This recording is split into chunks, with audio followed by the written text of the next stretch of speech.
ان کا گھر اور مولانا سفر حسین صاحب کے گھر کی دیوار ایک ہی تھی۔ تو مولوی صاحب نے جب دیکھا کہ رونے کی آواز آ رہی ہے، وہ رو رہے ہیں، تو چلے گئے، کیا ہوا بتا نہیں رہا تھا۔ تو غصے ہوئے، مولوی صاحب بتائیں کیا ہوا کیا؟ کہا جی وہ فلاں ملک صاحب کے پاس میں گیا ہوں، میں نے یہ کہا ہے، اس نے یہ جواب دیا ہے۔ مولوی صاحب نے کہا اللہ پوچھے گا انہوں نے۔ 3 دن کے بعد وہ ملک صاحب تشریف لے آئے۔ مولوی صاحب کے بڑے اچھے تعلق والے تھے، مرید تھے۔ کہنے لگی جی میں نے بڑا غلط کام کیا ہے، سید کو میں نے ناراض کیا تھا، تو میری پروموشن جو ہے وہ ختم ہو گئی ہے، میں پچھلی سیٹ پر جو ہے وہ آ گیا۔ اصل انسان تو یہی ہے، لیکن انسان تکبر کی وجہ سے بعض اوقات حرص ہوتا ہے، بعض اوقات دنیا کی محبت ہوتی ہے، حسد انسان کو خراب کرتا ہے۔ خام خواہ کسی کے ساتھ بہت تعلق ہی نہیں، ربط نہیں، اس کی نعمت کو دیکھ کر کڑتا رہتا ہے۔ بھئی اللہ نے اس کو نعمت دے دی ہے، آپ بھی اللہ سے مانگو، اللہ آپ کو بھی دے دے گا، لیکن وہ کڑتا رہتا ہے۔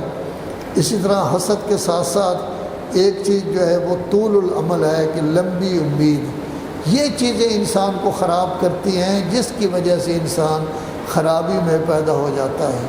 کسی شخص کو بھی دیکھیں، جب کوئی وہ عہدہ سنبھالتا ہے، پہلے عہدہ پہلی دفعہ ملے، کوئی چیز عہدہ اس کو مل جائے، تو اس وقت اس میں خلوص ہوتا ہے، اس میں یہ ہوتا ہے میں عوام کی خدمت کروں گا، میں ہر کسی کا خیال رکھوں گا، غرباء کی خدمت کروں گا، ڈاکٹر صاحب بیٹھے ہوئے ہیں تو مریضوں کی میں مفت علاج کروں گا، ہر کسی کی خدمت کروں گا، اور جو آفیسر حضرات ہیں جی میں تمام مومنین کی، تمام مسلمانوں کی خدمت کروں گا۔ لیکن رفتہ رفتہ رفتہ رفتہ ان کے ارد گرد آ جاتے ہیں ایسے خوش آمدید، او جی آپ کا کیا کہنا ہے جی، او جی آپ کا کیا کہنا۔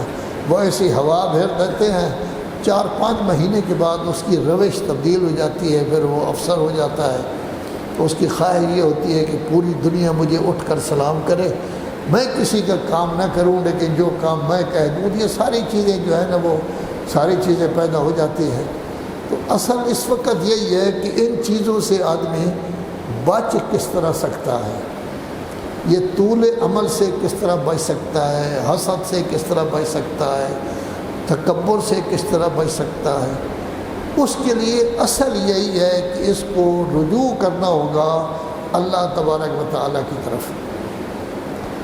تھوڑا سا سوچیں، اصل چیز جو ضرورت ہے وہ یہ ہے کہ انسان کچھ نہ کچھ وقت اپنا ایسا خالی رکھے کہ کوئی آدمی، کوئی بچہ، بیگم صاحبہ، دفتر کے لوگ، کوئی شخص اس کے ساتھ نہ ہو، اکیلا ہو، تاکہ اکیلا بیٹھ کر انسان کچھ غور و فکر کر سکے۔ اس کی بہت زیادہ ضرورت ہے۔ اور یہ میں نہیں کہہ رہا، قرآن مجید میں 49 آیتیں ہیں جو 2 قسم کی ہیں۔ بعض میں کہا گیا ہے عقل سے کام لیں، بعض میں کہا گیا ہے افلا تعقلون، کہ آپ لوگوں میں عقل نہیں ہے کہ آپ عقل سے کام نہیں لیتے، لیکن مطلب یہی ہے کہ عقل سے کام لیں۔ قرآن مجید میں 19 آیتیں ہیں جن میں کہا گیا ہے فکر کریں، یہ کہا گیا کیوں نہیں فکر کرتے۔ اور اللہ تو یہ کہتا ہے کہ رات کی تاریکی میں جس وقت آپ سوئیں، آپ تو قبروں میں سوتے ہیں نا، پرانے زمانے میں تو قبرے میں کوئی بھی نہیں سوتا تھا، بجلی بھی نہیں ہوتی تھی، وہ آسمان کے نیچے سوتا تھا۔